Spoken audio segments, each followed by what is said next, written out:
Revenons, si vous voulez bien, Monsieur Bujon, sur l'établissement de ce document unique d'évaluation des risques. Pourrait-on savoir quelles sont les limites que vous y voyez et pourriez-vous nous donner votre opinion personnelle en tant que chef d'exploitation? Les limites qu'on va donner à ce document sont celles auxquelles on va être confronté de façon directe sur son exploitation. Si on s'attache uniquement au texte juridique de soutien à l'élaboration du DUER, les plages d'application sont très larges.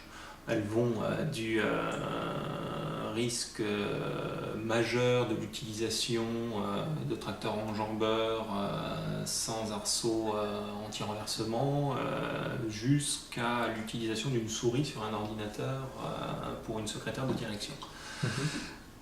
Ensuite, il faut clairement se définir personnellement lorsqu'on établit ce document les limites qu'on veut lui accorder, les limites qu'on veut lui donner.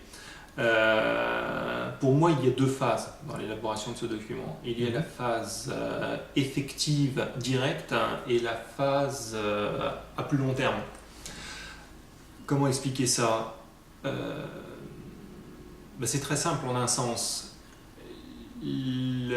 Certains matériaux, l'utilisation de certains matériels va présenter un risque immédiat, avec une dangerosité extrême. Sans vouloir rentrer dans différents exemples, l'utilisation de produits chimiques, qu'ils soient phytosanitaires ou biologiques en cave, présente pour l'utilisateur un risque majeur s'il ne porte pas d'EPI, d'équipement de protection individuelle, visant à protéger sa peau, protéger ses yeux, protéger ses voies respiratoires.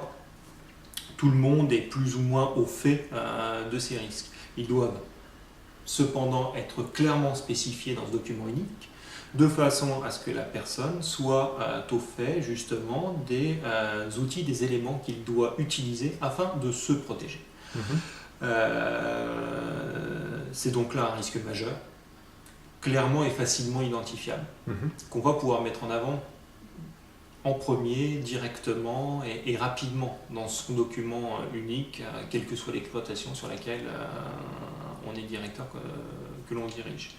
Alors ensuite, il y a tous les risques que je qualifierais de secondaires ou tertiaires, qui sont inhérents à toute structure, qui peuvent nous paraître plus mineurs, mais qui sont cependant sous-jacents et plus pernicieux, puisque arrivant à plus long terme,